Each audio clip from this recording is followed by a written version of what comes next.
भाई हमारा धर्म है कि हम सरकारों से हमेशा उम्मीद करें मोर, इंडिया मांगे मोर, सुना था आपने कि जितना है उससे ज्यादा चाहिए। ठीक है, गवर्नमेंट जितना कर सकती है हमें उससे ज्यादा चाहिए।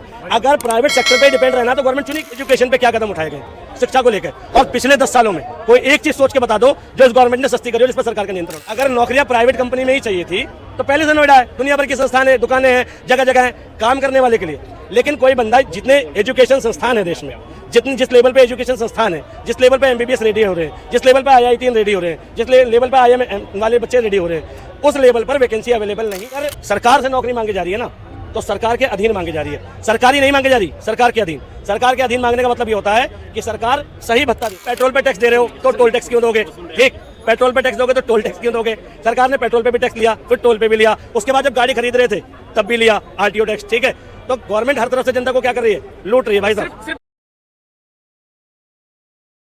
जो है बोलिए। मेरे को ऐसा लगा कि मैंने जितना सुना है अभी तक टीवीओं पे डिबेट में सुनता आ रहा हूँ कि बीजेपी के टाइम में सड़कों का निर्माण बहुत ज़्यादा संख्या में हो रहा है। ठीक है, तो अगर सड़क बन रही है तो उसमें कुछ लोग काम करते होंगे सर? बिल्कुल करते हैं। तो बेरोजगार वो मतलब कि रोजगार वहाँ से क्रिएट हुआ नहीं हुआ? हाँ बिल्कुल सही बात। सुनो, और उसके बाद सड़क के बाद से आपने एम्स के बारे में बताया। हाँ। तो उसमें भी जब बना होगा तो उसमें भी रोजगार के लिए कुछ लोगों को नौकरियां मिली होंगी, तो रोजगार हुआ नहीं हुआ। और उसके बाद से आप कह रहे थे कि कांग्रेस के टाइम की बात, कांग्रेस के टाइम में ये हुआ, वो कांग्रेस ने भी किया और इन्होंने भी किया। जो जब तक बैठा है ना, आपकी बात से मैं बिल्कुल सहमत हूँ कि दोनों भाई भाई हैं, सिर्फ आपके सामने मेरे सामने आपको मेरे को लड़वा दे, बाकी सब ये एक है। ठीक नहीं, अपना अपना बात। और एक बात पूछ रहा हूँ, ये सड़क का निर्माण होता है, ठीक है, सड़क निर्माण के टाइम पर पहले प्रोजेक्ट पे क्या लिखा हुआ होता था? जगह जगह बोर्ड लगे होते थे और लिखा होता था लोक निर्माण विभाग। अभी जितनी सड़कें बनी हैं, कितनी जगह आपने ये पोस्टर देखा? मैंने तो कहीं नहीं देखा। नहीं देखा ना। पहले जब प्रोजेक्ट चलते थे सड़क निर्माण के तो सरकारी चलते थे और रोजगार मिलते थे तो सरकारी मिलते थे। अगर सरकार से नौकरी मांगी जा रही है ना तो सरकार के अधीन मांगी जा रही है, सरकारी नहीं मांगी जा रही, सरकार के अधीन। सरकार के अधीन मांगने का मतलब ये होता है कि सरकार सही भत्ता देती है। अगर प्राइवेट कंपनी में 400 मिल रहे हैं तो सरकारी में 700 मिलते हैं, ये पता है ना आपको। आपको ये भी तो पता है कि अगर उस सरकार के द्वारा काम किया है तो जो काम 10 दिन में होना होता है वो काम 20 दिन में होता है। अभी मेरा बैंक ऑफ बड़ौदा में खाता है, कई बार जाता हूँ ना, मुझे क्या कहा जाता है कि लंच टाइम है सर, और वही प्राइवेट आईसीआई में है मेरा खाता, तो वहाँ पे इजीली काम हो जाता है। इसका मतलब ये आप कह रहे हो सरकार अब भी काम नहीं कर रही? देखो, इसका तो मतलब यही हुआ ना, कहने का मतलब सरकार अब भी काम नहीं कर रही। सरकार काम की गति को बढ़ाने के लिए प्राइवेट कर रही है। काम तो प्राइवेट लोगों ने किया, फिर सरकारी ने काम ही नहीं किया, इसका मतलब ये हुआ। और रही बात इसकी, देखो जो पहले टोल लगता था वो टोल अब कम लगता है, ठीक, ज़्यादा लगता है। रोड टैक्स की जो स्थिति है वो पहले के मुकाबले कम से कम दोगुना हो गई है। ठीक है, जितना टोल अभी सड़कों पर लग रहा है उतना पहले कभी नहीं लगा। मुंबई का अटल सेतु बना ना, ठीक है, क्या हुआ उसमें? एक मारुति स्विफ्ट की जो EMI है वो 10,000 रुपये आती है और उस रोड पर चलने का मंथली किराया कितना है? 12,500 रुपये। तो बताओ ये जायज़ है? ये है ना, ये जायज़ नहीं है। ये यहाँ इंद्रप्रस्थ से लेके छिजारसी तक, हापुड़ तक का टोल 250 रुपये कार का। ठीक है, अब 250 रुपये का टोल अगर आप कार से दोगे 35 किलोमीटर चलने का, ये जायज़ है? सर जब मैं अपनी गाड़ी में तेल फूक रहा हूँ ना, मेरी गाड़ी 7 का एवरेज दे रही है, तो भी तो मैं जा रहा हूँ गाड़ी में अपनी में। अब मैं 7 के एवरेज को गाड़ी लेके जा रहा हूँ, 7 की एवरेज की, तो मैं वो अगर मुझे सुविधा कहना चाह रहे गाड़ी है मेरे पास तो टोल दे सकता हूँ मैं, ये सुविधा अगर मैं लूंगा, जिस लेवल की सुविधा लूंगा उस हिसाब के पैसे दूंगा। आप गाड़ी में 7 रुपये पर लीटर पेट्रोल दे रहे हो, हाँ जी सर, उस पर भी सरकार को टैक्स दे रहे हो। जब आप पेट्रोल पे टैक्स दे रहे हो तो टोल टैक्स क्यों दोगे? ठीक, पेट्रोल पे टैक्स दोगे तो टोल टैक्स क्यों दोगे? सरकार ने पेट्रोल पे भी टैक्स लिया, फिर टोल पे भी लिया, उसके बाद जब गाड़ी खरीद रहे थे तब भी लिया आरटीओ टैक्स। ठीक है, तो गवर्नमेंट हर तरफ से जनता को क्या कर रही है? लूट रही है भाई साहब। सिर्फ बीजेपी कर रही है? नहीं, बीजेपी ज्यादा मात्रा में कर रही है, कर पिछली सरकारें भी रही थी सारी। ठीक है, अब रही बात इसकी, ये बता दो कि गवर्नमेंट में, मोदी सरकार की गवर्नमेंट में एजुकेशन पे क्या कदम उठाए गए शिक्षा को लेकर, और पिछले 10 सालों में कोई एक चीज सोच के बता दो जो इस गवर्नमेंट ने सस्ती करी हो, जिस पर सरकार का नियंत्रण हो। एक चीज सोच के बताओ। एक चीज सोच सरकार ने सस्ती करी हो। कोई भी 10 सालों में मोदी जी के राज में सस्ता हुआ हो। अब मेरी एक बताइए, रिक्वेस्ट आप बताइए। सोच लो आप। मैं गाँव भैया मैं गांव से चलता था। गांव है मेरा मैनपुरी डिस्ट्रिक्ट। गांव से चलता था, मम्मी जल्दी खाना बनाती नहीं, कहती 4 बजे निकल लो, रास्ते में काम खराब हो जाएगा। वहाँ से 4 बजे आके रात के 12 बजे गाड़ी मिलती थी मुझे ट्रेन, मैनपुरी पड़ा रहता था। फिर यहाँ 7 बजे आता था, 7 बजे यहाँ पहुँचता था सवेरे। अब मैं जब इच्छा होती चल देता हूँ, 5 घंटे से ऊपर नहीं लगते, खर्चा कुछ भी हो। 1000 रुपये की नौकरी करता था मैं, 1500 की, आज 10,000 करता हूँ। 20,000 का ये फ़ोन पड़ा है जेब में। महंगाई बेशक है, लेकिन हमारे को तो कोई दिक्कत नहीं। ये जानना चाहता हूँ, आपने कैश लिया या किस्त पे लिया? सर मेरे पास 18 लाख की गाड़ी है और वो भी मैंने कैश ही ली थी। नहीं, और ब्याज पे सर लिया। कैमरे के सामने बोल रहा हूँ, ब्याज दिया है मैंने उसका, मैं पता है क्या टैक्स आप कह रहे हो टैक्स, तो वो अगर कांग्रेस होती तो भी टैक्स लेती, बीजेपी है वो भी टैक्स लेगी, या कोई भी अगर आम आदमी पार्टी की सरकार हो वो भी लेगी। 18 लाख कैश थे। हाँ जी। ठीक है, माफ कीजिएगा, देश के 70% लोगों के पास 18 छोड़ो 4 लाख रुपए कैश नहीं होते। तो सर ठीक है। मैं आपको बताऊँ, और ये मैंने बिजनेस, मैं पहले नौकरी करता था एज अ म्यूजिक HOD था, head of department music art का, और मेरी सैलरी उस टाइम 35,000 थी 2014 में। और आज ऊपर वाले की कृपा से आपको मैंने बताया कि मेरे पे गाड़ी भी है, सब कुछ बहुत बढ़िया। ये बीजेपी के राज में ही करा। ये देखिए, ये तरक्की हुई बीजेपी के राज में। क्या सर बीजेपी के राज में ही करा मैंने। अच्छा, देखिए काम करने वाले के लिए सर काम बहुत है। मैं ये भी इस चीज से भी मतलब दुख होता है, लोग अपने टैलेंट का क्रेडिट भी बीजेपी को देने को तैयार है। नहीं सर, मैं बीजेपी भाई, आपकी अपनी काबिलियत में सैलरी हुई है। वो नहीं, मैं कह रहा हूँ काम करने वाले के लिए काम है।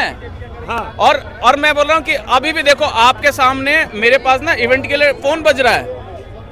आप ये वही तो कह रहे हैं, आपके टैलेंट है की वजह से फोन बज रहे हैं ना, बीजेपी के थोड़ी टैलेंट दे रहे हैं। बिल्कुल डिनाई नहीं कर रहा कि आपकी सैलरी ज्यादा नहीं है। मैं तो सैलरी वैलरी ठीक की है। बात नहीं कर, मैं कहना चाहता हूँ हाँ। कि आप काम करें तो काम बहुत है मार्केट में। मैं देखो, नोएडा जो है ना, नोएडा इंडस्ट्रियल डेवलपमेंट एरिया जो है, वो कांग्रेस की सरकार में भी था, पहले भी से था। अगर नौकरियां प्राइवेट कंपनी में ही चाहिए थी तो पहले से नोएडा है, दुनिया भर की संस्थान है, दुकानें हैं, जगह जगह हैं काम करने वाले के लिए। लेकिन कोई बंदा, जितने एजुकेशन संस्थान है देश में, जिस लेवल पे एजुकेशन संस्थान है, जिस लेवल पे MBBS रेडी हो रहे हैं, जिस लेवल पे IIT रेडी हो रहे हैं, जिस लेवल पे IIM वाले बच्चे रेडी हो रहे हैं, उस लेवल पर वैकेंसी अवेलेबल नहीं है। जिस लेवल पर आर्मी की भर्ती के लिए बच्चे रेडी हो रहे हैं, उस लेवल पे भर्ती नहीं है।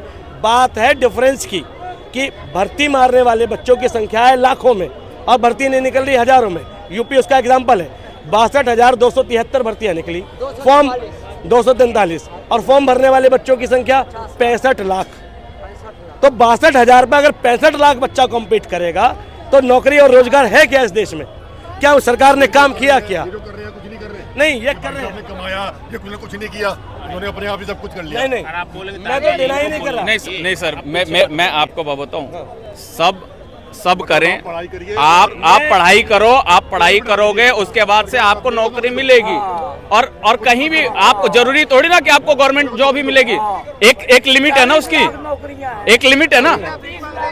अब कितने करोड़ लोग हैं हमारे देश में?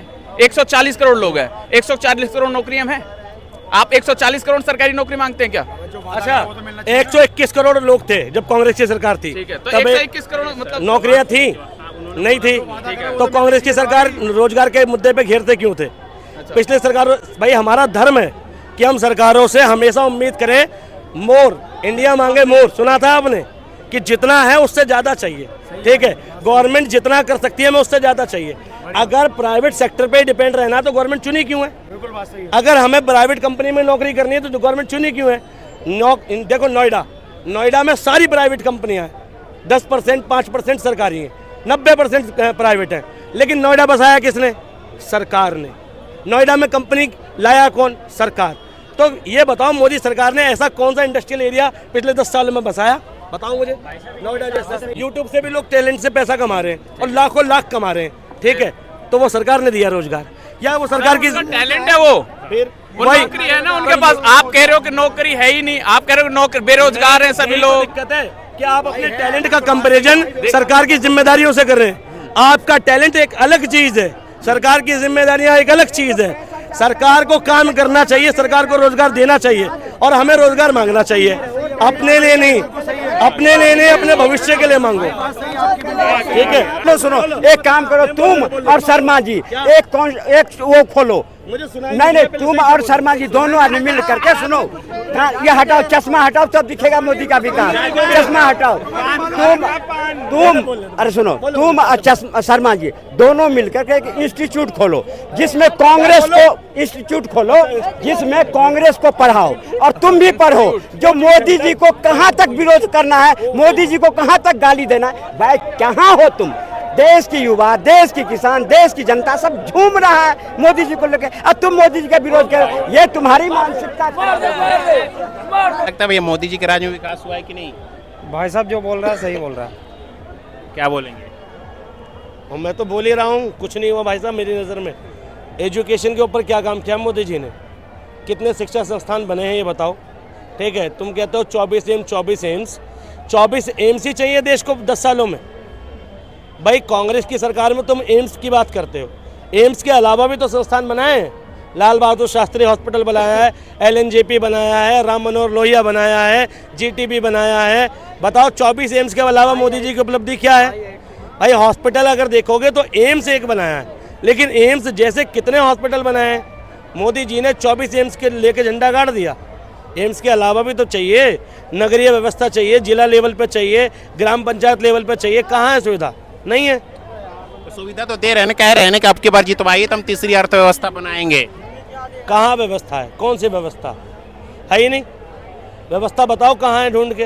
बेड नहीं है, ऑक्सीजन बेड नहीं मिलेगा आपको। आज की डेट में ऊपर वाला ना करे कि आपको भी क्रिटिकल कंडीशन हो जाए और आपको ICU बेड चाहिए होगा, तो आपको बिना नेता की अप्रोच के बेड नहीं मिलेगा सरकारी अस्पताल में। मोदी जी ने ये व्यवस्था दी है, हर बात पे अप्रोच चाहिए। एक तरफ और इल्जाम लगा रहे हैं बीजेपी वाली, कांग्रेस ने कुछ नहीं किया जब से मोदी जी आए, मोदी की गारंटी चल रही है इस देश में। सिर्फ पुलिस वालों ने रिश्वत लेना बंद कर दी, ये बताओ 10 सालों में। मोदी जी की उपलब्धि में ये बता दो कि किसी भी थाने में जाओ, कोई भी पुलिस वाला किसी भी छोटे मोटे मैटर में बिना पैसे के मान जाता है। ये उपलब्धि है मोदी जी की कि नहीं है? कांग्रेस के टाइम पे पुलिस रिश्वत लेती थी, मोदी जी के टाइम पे भी लेती है। कांग्रेस के टाइम पे भी ICU बेड की दिक्कत थी, मोदी जी के टाइम पर भी है। कांग्रेस के टाइम पे भी महंगाई थी, मोदी जी के टाइम पे भी है। कांग्रेस के टाइम पे भी बेरोजगारी थी, मोदी जी के टाइम पे भी है। कांग्रेस के टाइम पे भी शिक्षा व्यवस्था चरमरा रही थी, मोदी जी के टाइम पे भी है। कांग्रेस के टाइम पे भी यूथ बेरोजगार था, मोदी जी के टाइम पे भी है। उपलब्धि बताओ क्या है?